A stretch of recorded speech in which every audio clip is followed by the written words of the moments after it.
Assalamualaikum warahmatullahi wabarakatuh. Selamat pagi anak-anakku yang hebat. Bagaimana kabar kalian hari ini?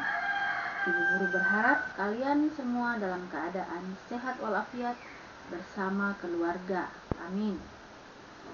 Anak-anakku, meskipun kita belum pernah bertatap muka, tapi ibu guru berharap kalian tetap semangat untuk mengikuti pelajaran di masa pandemi COVID-19 dari rumah, atau biasa disebut dengan BDR, yaitu belajar dari rumah. Baik, hari ini adalah hari pertama kita belajar. Nah, sebelum belajar, jangan lupa berdoa menurut agama dan kepercayaan kita masing-masing. Anak-anak, selanjutnya ibu guru akan memperkenalkan diri kembali. Nama Ibu Supiana, tapi kalian bisa memanggil dengan nama Ibu Ana saja. Oke, sekarang kita akan mulai belajar. Pada tema 1, organ gerak hewan dan manusia. Subtema 1, organ gerak hewan, pembelajaran 1. Tentang alat gerak hewan dan manusia, serta pengertian ide pokok. Anak-anak, salah satu ciri dari makhluk hidup adalah bergerak. Hewan dan manusia menggunakan alat gerak yang dimilikinya untuk berpindah tempat dari satu tempat ke tempat yang lain. Ada makhluk hidup yang bergerak dengan kaki, sayap, sirip, atau otot perut. Selain untuk bergerak, alat gerak juga dapat digunakan untuk memegang, melompat, memanjat, dan berenang.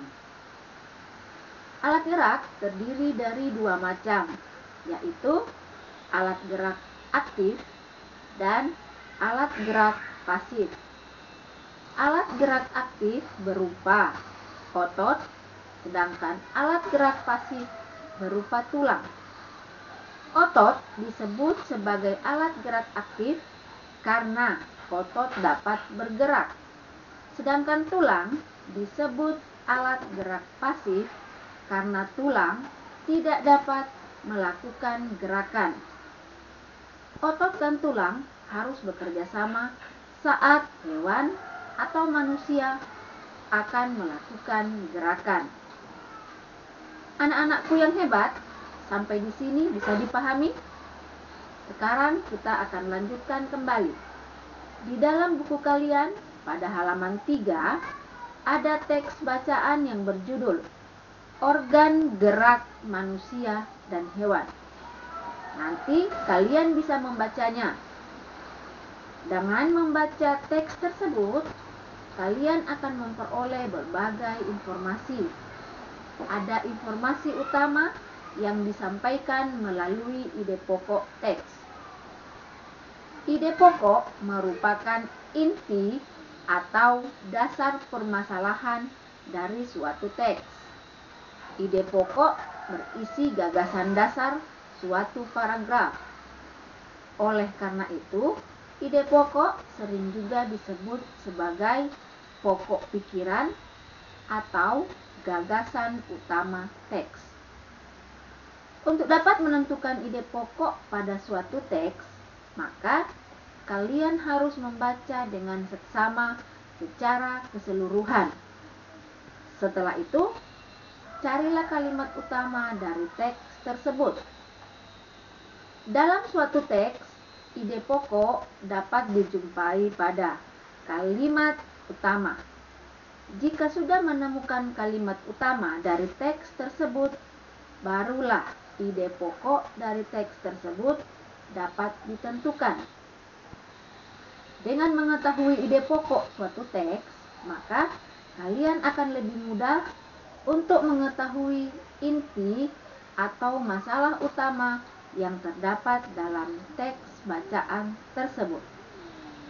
Untuk contoh ide pokok serta kalimat pengembang, kalian bisa lihat di dalam buku pada halaman 4.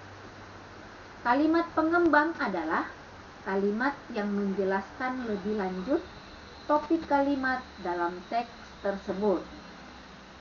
Oke anak-anak, kalian sudah bisa paham bukan? Nah, untuk pembelajaran 1 cukup sampai di sini. Jangan lupa, sebelum pelajaran berakhir, mari kita berdoa semoga pembelajaran hari ini bisa dipahami dan bisa berguna untuk masa yang akan datang. Serta jangan lupa berdoa semoga pandemi ini akan segera berlalu sehingga kita dapat berkumpul dan belajar bersama di sekolah. Amin.